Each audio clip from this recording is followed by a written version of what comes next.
I'm here with Phoebus head football coach Jeremy Blunt. It's late June. It is hot as all can get out here on this Saturday at Lake Taylor High School in Norfolk, but his Phantoms victorious and champions of the Powerade 7-on-7. Coach, you guys are the last team standing of about 28 squads here. It's an all-day marathon event. Had to be pleased with how the guys competed and fought all day long. Absolutely. I mean, you know, the guys had to go through a number of things. We were at CNU yesterday, and we didn't leave there until around 9-10. So it was a long night, short turnaround. The guys got here this morning around 7:30. You know, we came out on fire. The biggest thing was we wanted to make sure we came out fast. First game, the boys came out fast. We had a layover around 12 o'clock for about an hour. So the way we responded with that layover through lunch and hydration, the guys came right back against some really good teams, and we came out on fire. I was very proud of the way we responded. Yeah, faced good competition throughout the day. I think you started out with Deep Creek, and then it was Bayside, if I'm not mistaken. You had Patrick Henry and a nail biter.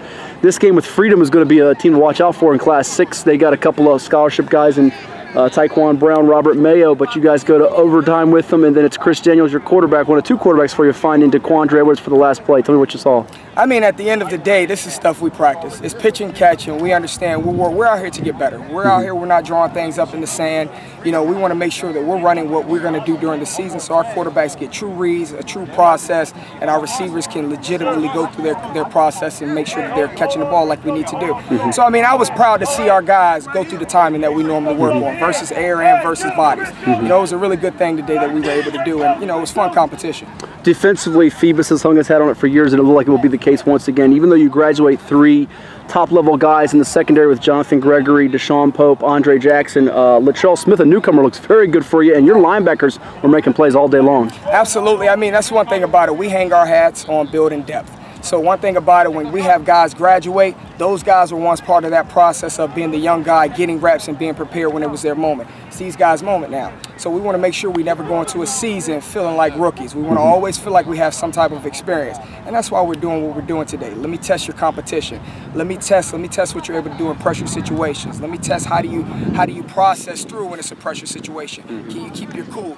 Our kids have been able to do that. And defensively, we have a lot of rules. So when you see our young guys step up to the challenge and then play against really great athletes, I mean, Freedom has some guys out there. Yeah. They had some guys. Looked like they had a couple of guys that were about 6'5", looked like they were dunking on people. So yeah, Mayo being one of those. Yeah. Absolutely. At the end of the day, I love to see when my DBs, whether young or old, we're going to challenge and we're going to compete, and that's what happened. And Smith really competed well against him today.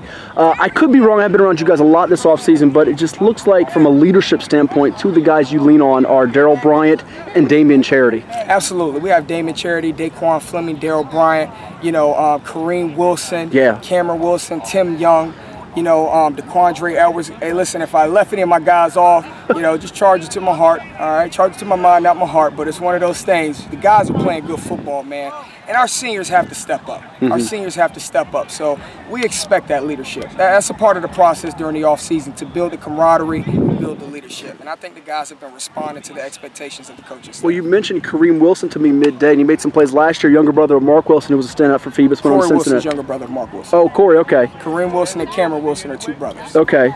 I mean, so you got the family lineage continues at Phoebus. It looks like guys that played in the program, younger brothers coming through, stepping up, making plays for you, and that looks like your underclassmen are ready to go in the fire if need be, even though you got some seniors and juniors that are coming back. We have a lot of 2020 kids playing right now, and that's what it's about. You know, you want to build that legacy over time, and the way you do it, you have to invest in your youth. So I'm happy the way these kids are responding right now, all the way around, from my leaders, my seniors, down to my sophomores, my juniors and sophomores and freshmen. I like the way we're responding. Lastly, you mentioned as you were breaking with the guys that this is the one trophy I want. You want obviously the state championship trophy, which we won't know who gets that until December, but what do you see out of an event like this and take from it as you move forward and going into July? The ability to compete and stay cool.